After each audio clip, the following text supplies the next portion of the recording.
Kathy, and see the lovely pictures that you're holding.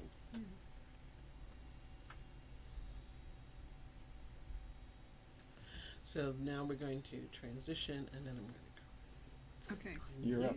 You're going to be I'm you. going to talk about my pictures. But talk yeah, about Do you want me projects. to hold some of them? because so when you can- Sure. upload it to YouTube, Put it it's above in the it's in 15-minute increments. titles. Oh, that's right. You know, so that's why thank you. we're pausing. That's why Oh, I you're appreciate looking at the that. time too. Wow, you. Mhm. Yeah. But yes, that is 3 strikes for him. But but they did violate their regulations. I went and read them, and there were 2 attorneys there, and one was from the Attorney General's office. I thought that was very, very interesting because I wanted to be sure before I did anything. So shame on him, shame. I Yeah. call him Lurch from the Addams Family. Okay, 3, 2, 1. And we are back with part 2 of our sequel conversation with Arthur Feinstein and Kathy Howard. So you are holding a picture, Arthur, of is that the Beach Chalet soccer field? That. Yeah, that is the If you fields want to today. pull it up a little bit more. And basically, go. they're in the western end of Golden Gate Park. Mm-hmm. This is an area of the park that, in the Golden Gate Park Master Plan, which I'll wave around for a minute here, Okay. is described see. as should be the most wild and It's beautiful. naturalistic part of the park. It is beautiful. So when you go to Golden Gate Park, maybe people start in the eastern end where the museums are, and it's very busy, and there's a lot of cars and a lot of people. And then as you walk through the park, you It's go through this beautiful. transition where you have meadows and lakes and winding trails and forests, and the Beach Chalet is part of that. And then of course you come to the magnificence of the Pacific Ocean. Absolutely. And this is the design. This is how Golden Gate Park was laid out and designed when it was first established over 140 years ago. And this is what's talked And we about still in the have master it, which plan. is beautiful. And we have it, We still and we have need it. to value it and protect it. The problem with this project is, and this is a picture of, and this is drawn by the project proponents, and we, by the way, you have these on our website, which is sfoceanedge.org. Okay. But the problem with this project is that it's basically destroying the meadow feeling of the area. And this isn't just our opinion, this is the opinion of every major historic preservation organization, of major environmental organizations such as Sierra Club and Audubon. Yes. And also, even in the city's own environmental impact report, it recognizes that it's going to destroy the quality of this area. Well, what I don't understand is why they just do not pay for grass. I mean, the city has a budget of nearly $8 billion, and I don't understand why they just cannot put some more grass there. You know, as a lay person, you know, because we're talking about a place where not only children but adults play, but we're talking about a park. We're talking about a park that has been there for 140 years. We're talking about a park that has a master plan. So it's not like overnight advocates have sprung up and said we've got to save Golden Gate Park. Right. So and if and in the master plan that we've discussed in previous interview, these type of things are not supposed to be in Golden Gate Park. You're That's not right. supposed to have the stadium lights. You're not supposed to have the artificial turf. And I've heard tourists say while riding on Muni, you know, where is Golden Gate Park? You know, it's world renowned. You know, It it's is. one of the places that tourists actually do come here to see when they visit the city. And so I think that it's just very interesting that they want to replace artificial turf in one of the most naturalistic parts of the park. And in addition to, you have the animals were there. It's part of the migratory flight path of over 500,000 birds that really do migrate along the Pacific coast. I don't think a lot of people know that. You know, and so they kind of, you know, that it's a beautiful place for them to come in and rest, you know, by the water. Because I see, well, I have a rabbit, so I'm kind of a little more attentive of these small animals than I was 10 years ago. You know, so when I see him in the grass, and I see ducks, and I'm more cognizant of squirrels and little things like that. All these little creatures we may not see during the day, but they do come out early in the morning or later in the evening. And also it's a beautiful place for astronomy. Where for this to be a large city, it's one of the few sites where you can actually go and gaze at the stars.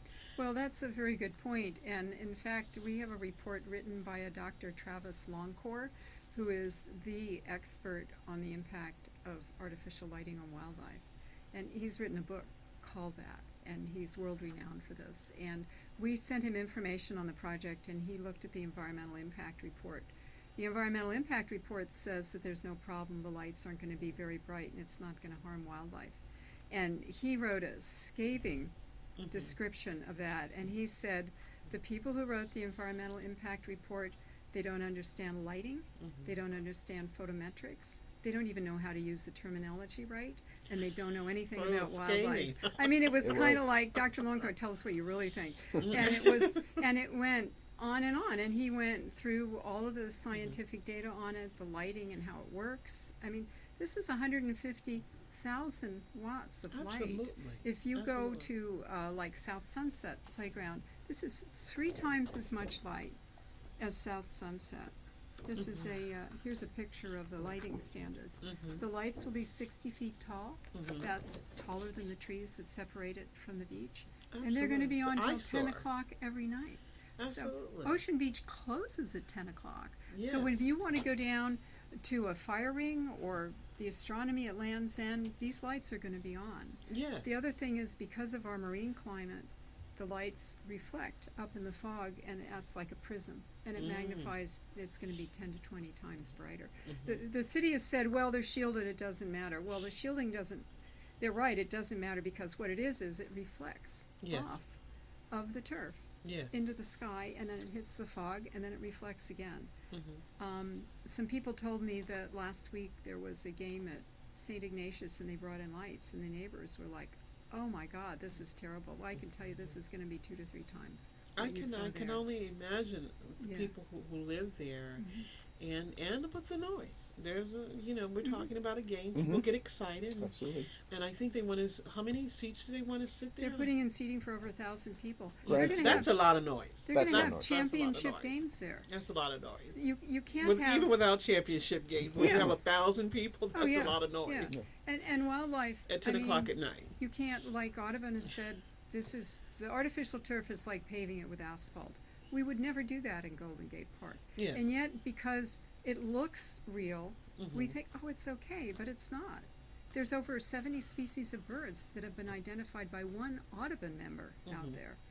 I mean, environmentally, to put this project in this location, and I want to say we support youth soccer, we don't have anything against that, but to Yes. put this particular project in this location is really a terrible, terrible environmental decision.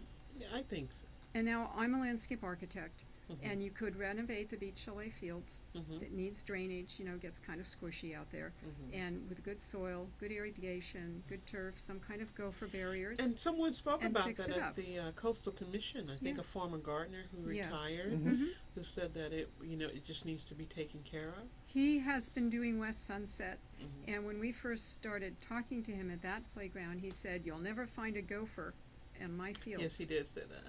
And this is, I believe, and I could be wrong, I think it's been intentional that the Beach Chalet fields have been let go.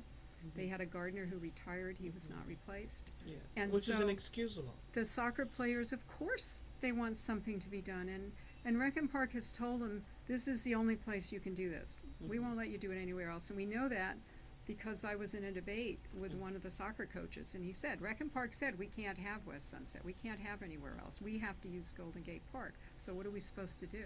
Let's go back to that debate. Now, Yeah. that is a segue into the Sunshine Ordinance Task Force Yes. determination. And that is where documents were destroyed according to Sunshine Case 11049, George Wooding's case.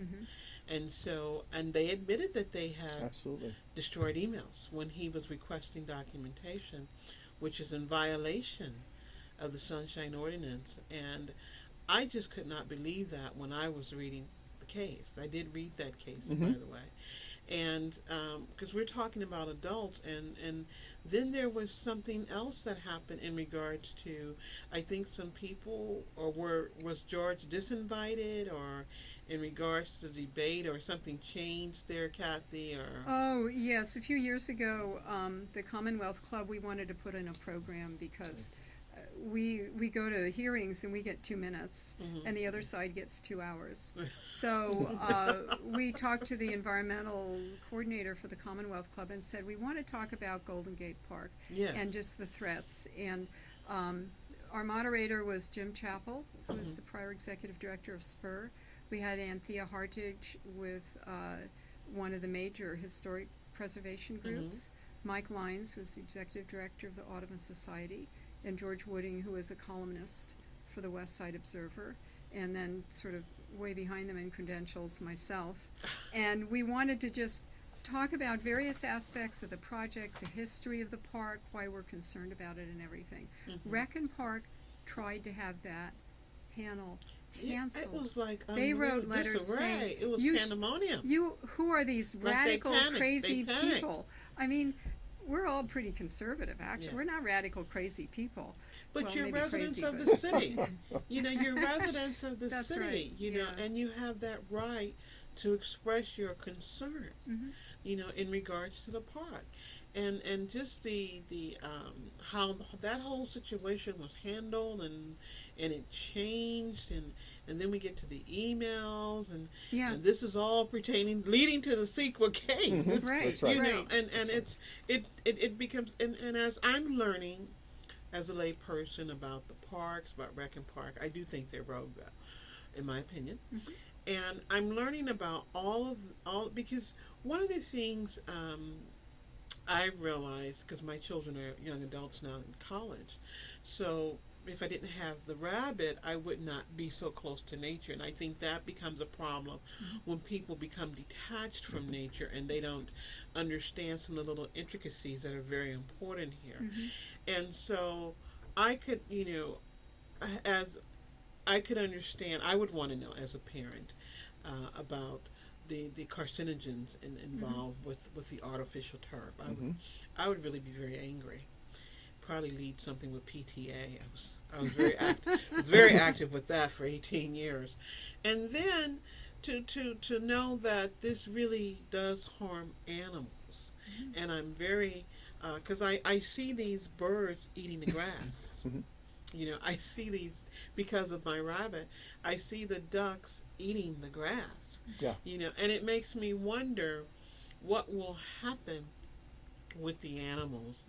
As you said, Kathy, there's over 70 species of birds that At least. that will come Yeah. in and rest for a little bit, because even if you don't see them, they do rest. At night and things like that, because this is part of their DNA, this migratory path flight. And this park has been there for 140 years.